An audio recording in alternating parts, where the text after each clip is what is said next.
Hello and welcome back, my fluffy Godzillas. How you doing today? We're playing Magic Monkeys Only in Bloons TD6. Whenever you're playing Magic Monkeys Only, I think it's pretty obvious you gotta go for Oben. He buffs all of your Magic Monkeys. So we're gonna pop Oben kind of right in the middle of the map right here, just like right there. All right, we want to get him in range of as many other towers as we possibly can, and he can see through walls, so we can sort of see over into this little area if they try to sneak through at the very end right there. But starting off with Oben, we're going to be golden here, guys. Let's just let it flow, let it ride. So one thing you're going to notice is, again, when you have Magic Monkeys Only, there's two very specific towers that you're going to really like. There's the Ninja Monkey. We're going to throw this guy, again, just kind of right next to Oben. He gets that nice little buff here. We're going to get him up to 402. And then we're going to throw down, pretty soon after that, an Alchemist to power him up. And then we're going to throw down a Super Monkey, kind of right over here, get him up to a Sun Avatar. Boom, we win. That's how you do it, man. Magic Monkeys Only. There's other ways to do it if it's a very difficult map, but for right now, this is how we're going to roll with it, all right? So, that all being said, today's topic, today's video idea, basically, we're talking about viruses. Alright, now viruses, I'm not going to talk too much about the coronavirus in particular, but we're going to talk about viruses as a whole. Because, there's two passions that I have in life, and one of them is space, obviously science in general, but one of them is space, and the other one is biology. You know, like how did we, not only how did we get here, like universe style, but how did we get here biology style? That's what's always interested me. So, that being said, one thing that I studied at my university was viruses. I thought that they were the most interesting thing ever.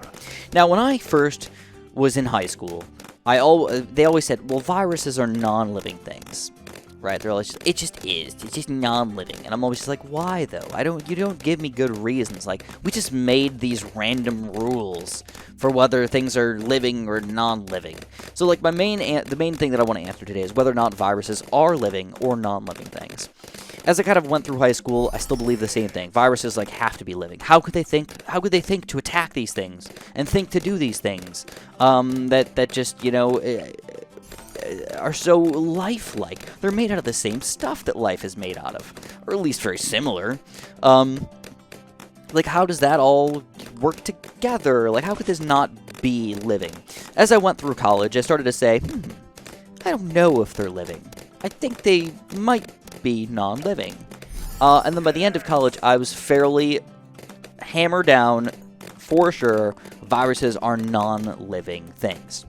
Alright, and I went to school for this, and I don't think that the professors necessarily swayed me, because even some of my professors would say, well, I understand if you think that they might be living, but I personally think that they're either living or non-living, you know, and most of them would say non-living, but I have heard one professor say that he thinks they're close to living things. I was like, okay, you know, that's fair enough. If that's what you think, that's fine. I think that that's the best way to put this. In the end of things, does it really matter whether they're living or non-living? Not really. It's not going to affect anything, so, like, believe what you want to believe at the end of it, alright? I guess that's the way you can think about it, but I think there's a correct answer, and I think there's a lot of reasons why. So, first of all, when you think of a living thing, alright, now you always got to compare it to living things. I mean, you can compare it to something like a human being, or an elephant, or a polar bear, and you're like, well, compared to that, freaking non-living at all, man. But then we go down and we're like, well, what about like a fungus? All right, well, I mean, it grows, it eats things, it's, you know, like, it's fairly similar things to a human. Like, if you burn it, it's gonna die. If you don't feed it something, it'll die.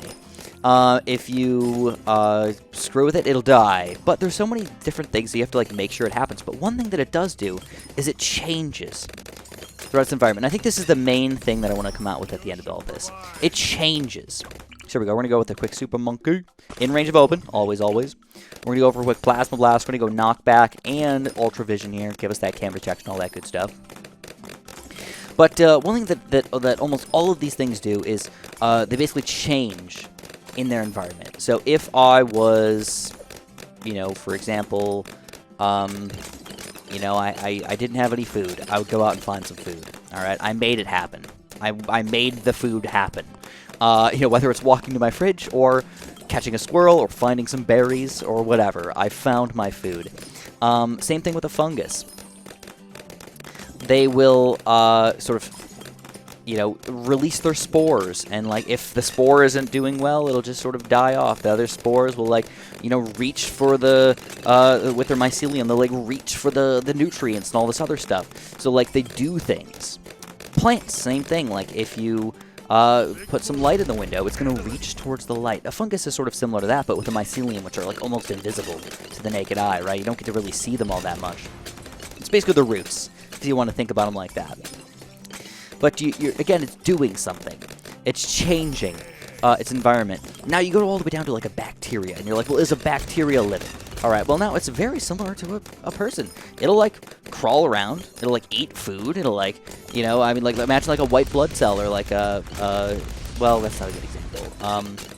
Imagine like a microbial life, like a paramecium or something like that, that just like swims around with this little flagellum and just like eats stuff. Or one thing that it does is if let's say that you like change the water that it's in to be very salty.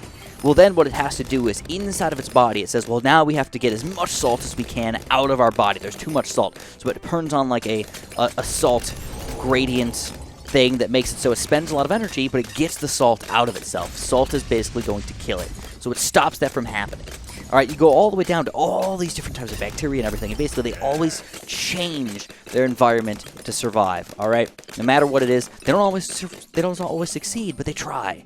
You know, they're doing all these things. Now, one thing that I should think is kind of important here is that, by the way, our setup's basically all set up here. Where this is it, we're golden, and we can add more stuff, but it doesn't really matter. So, oh man, I lost my thought process here, but. Basically, a cell is doing a lot of things. I think a lot of people think that, like, it doesn't... A lot of people always say that